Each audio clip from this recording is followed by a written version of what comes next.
Evening speculators, it is Roderick, lead futures trader, t3live.com/futures on the virtual trade floor at t3live.com. Before I get started, remember that this video is for educational purposes only. You can pause the video right here to read more about the risk disclosures and disclaimers, especially the ones associated with futures trading, which is what I do. Okay, super. And don't eat yellow snow. Look both ways before you cross the street. Okay, been doing this a while. We've had some kind of wacky months and weeks and periods over the last couple of years in the broader markets, of course, as reflected in the futures markets as well. I remember January of 18, which looked a lot like January of 2020 right now. December of 18 was really, really wacky, especially the Christmas Eve massacre, if you will. But today, one of the stranger days, at least for me, in terms of price action. I mean, Tesla has been pushing this. We've seen parabolic stocks before, but this one is kind of unique in its ability to really influence sentiment in the short term. And the Nasdaq today was just, it was nutballs, as I wrote in my trade journal, nutballs. I wrote at 10 a.m. this morning Pacific Standard Time, okay, today is nutballs. That's a technical term. There's a nutballs indicator that I offer. You can check that out in the description below. And this took turnaround Tuesday to an absolute extreme. Now China, of course, is juicing their markets in terms of just putting tons and tons of liquidity. So what we're starting to see when we see massive, massive stocks make not 1 billion or 2 billion or 5 billion, but 10, 15 billion, $20 billion moves, $20 billion moves in single days. Where is all this money coming from? We are finally starting to see. So it is causing a very bizarre market in terms of watching price action. However, great opportunity for us as futures traders because these things are still pretty much trading technically, so we can take advantage of it.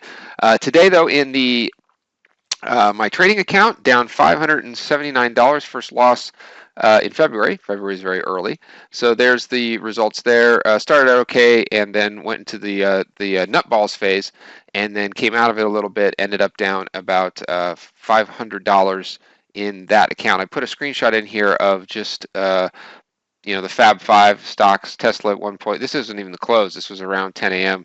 Stock was approaching $1,000. Facebook and Apple just going up and down $10 as if it's essentially nothing. So it does make for quite a bit of head scratching, but again, where there's crisis, there's opportunity.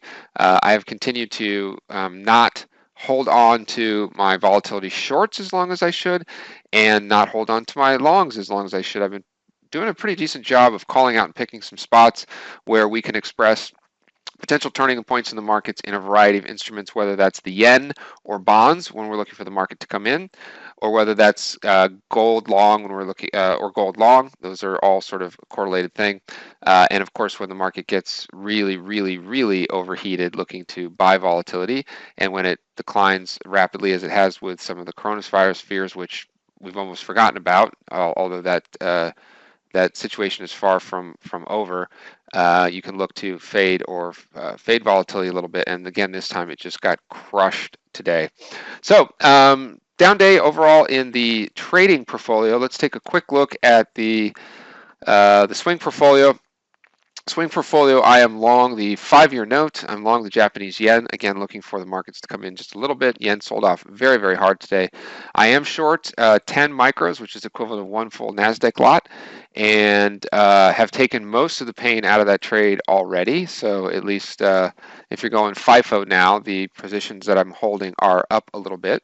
And then long a little micro gold. So again, positioning this swing portfolio for a little retracement, but if we want to just take one quick look at this is the official nutballs right here, which is, I'm marking everything, folks, from the Iranian missile retaliation night, which was January 8th. Okay, again, another time in which each of these situations is very quickly faded and bought, and we rallied right back up. But from that level, let's just call it 8,700 on the NASDAQ.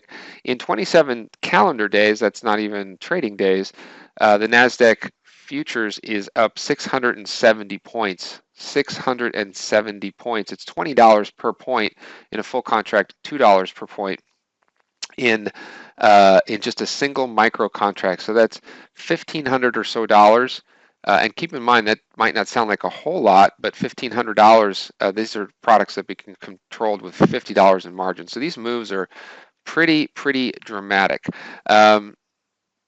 But at Futures on Fire, we control our risk, we stay in the game, and today I'm happy to report that again, I do these recaps just for a variety of reasons. They are helpful to me. They create content for the channel. By the way, if you like this content and what we're doing here at T3, please do hit the like and subscribe button, and that little bell will notify you when all of the great people on the T3 desk are recording, including myself, if you'd like to get updated as to what we're doing in the markets.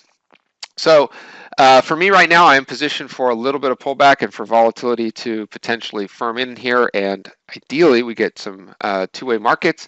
We will see right now the two ways have, when they happen, they've been very brief to the upside. And then, as I wrote in my trade journal today, it's official. It's been official for a while, but crash up, it's a thing.